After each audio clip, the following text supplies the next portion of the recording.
Hello, everyone. Welcome to GSN Global Sports Network. I'm Chris Fernandez, and I'm with you covering what is rugby here in Houston this past weekend. Of course, we had the men's rugby team facing Scotland. Of course, Scotland ranked number 6 in the world, and the score there was 30-29.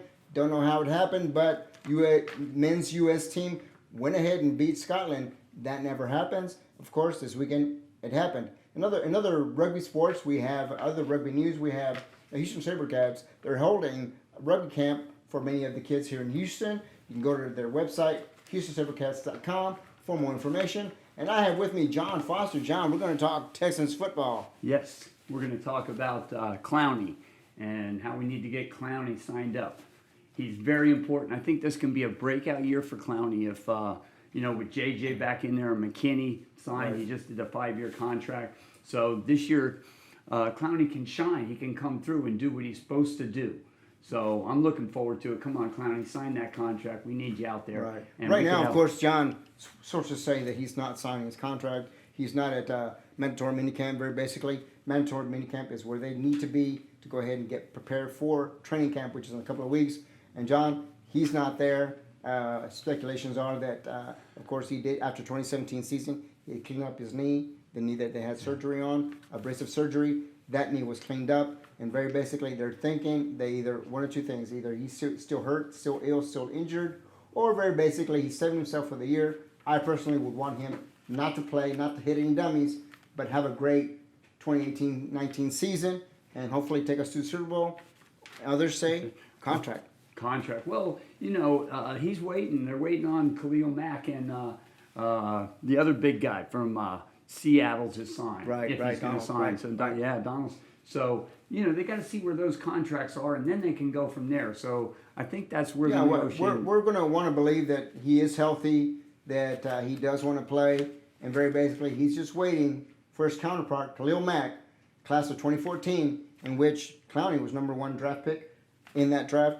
And he's just waiting for the numbers. He's waiting for the new contract that Khalil Mack is going to be offered. That way he can be matched or higher that contract. Folks, we'll have more news about that. We'll be back with you. We're going to go ahead and take a break. Just a reminder, your SaberCats play this Saturday, June 23rd at 3 p.m. We remind you, if you're not watching and you can't watch it, you don't have it on TV, we remind you to go catch it at the Gorgeous Gale. They'll be more than happy to serve you and to have you there watching the SaberCats. Welcome back, folks, and we're going straight into Houston Astros baseball. John, we had the Astros lose yesterday. Yes, well, they got to lose some. We won a big game the other night, and that was really exciting. Bregman hitting that double, that was awesome. You see the guys get excited. It was like they needed that. And really sorry that they couldn't get win number 13, but you can't win them all, Right. Well, that's my argument, John. Okay, you say you can't win them all, but you know what? They're a world champion team. They should know how to win all of them. And in this case, well, okay, we'll give them that. They had 12 in a row, and they got beat last night 2-1. I want to say something on that. People don't give. last year we weren't the champions. This year, Joe Schmo wants to beat you. If they play you, much less the good teams that we played in the past.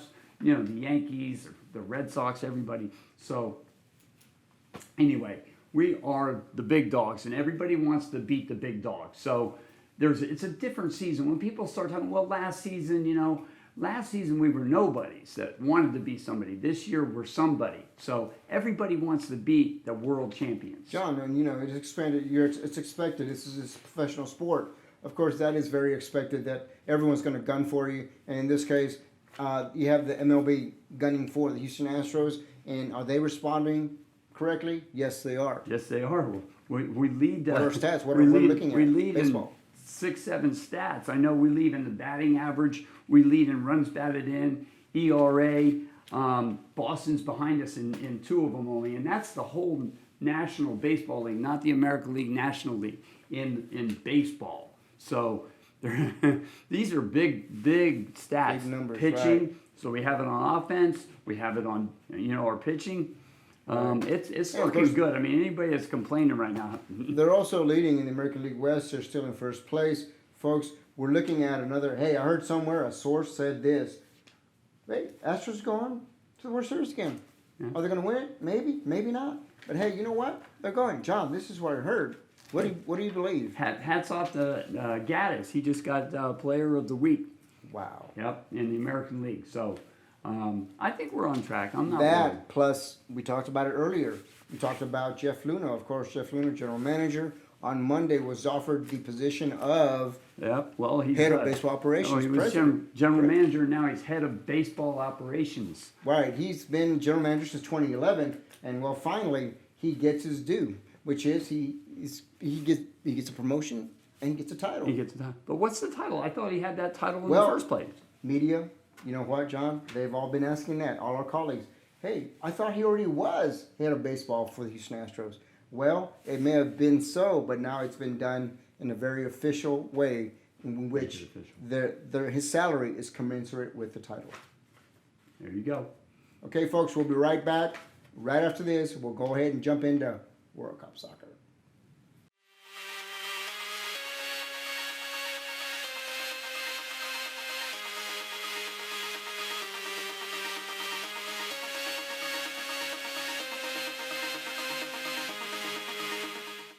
We're back. I'm Chris Fernandez with GSN Global Sports Network, and we're going to talk World Cup soccer. John, today, Portugal, of course, defeating Morocco. Yes. Well, Portugal, you know, you have Ronaldo, and that's the man. He's the hottest guy in soccer right now. Messi, you know, he's not to be reckoned with, but Ronaldo is the man, and I think he's going to lead Portugal to a World Cup soccer. Okay, folks, you heard it. John's going for Portugal here. Very basically, John, Portugal won 1-0 versus Morocco. This happened in the 4th minute, the second fastest time in World Cup history presently. Hold one second there, Chris, because I'm not for Portugal at all. I like Mexico. Mexico just knocked off Germany. I'm all about Mexico right now. You just said they're going to be champions. Well, that's the media, and I think they could do Okay. it, but I'm going to root for Mexico, okay? And that would let me pop tell- up Houston and give us a great boost. And it's if you beat the world champ or the people that are the best people, it's a shot. It wasn't Right, luck. right. Mexico's a very good soccer Country, yes. country. Well, let me second that with you on that and tell you that since 1994, 1990, I've made my predictions for World Cup soccer and champions. And so far, John, I'll take it all the way to quarterfinals, semifinals, and I haven't lost yet. I haven't been wrong yet. And I've never, ever picked Mexico to win World Cup. But we're here, we're live, and I'm telling you right now, Mexico will win the World Cup, this World Cup, regardless of the fact that Russia is 2-0. Russia has already moved forward to the second round. But folks, if you want winners and you want to look at what's going on in the World Cup, I want you to look at and watch every game possibly can, so you can learn soccer. How about the country. Japan? Japan, the Blue Samurais out there, they look good also. Right. They look well. Yep. Surprisingly, because if you don't follow soccer, you don't follow World Cup. You don't follow World Cup. Japan always has a great role in these World Cups. It's always the defining factor of defense, and they usually don't have the defense.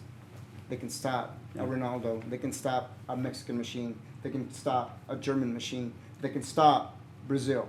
They don't have that. They just don't.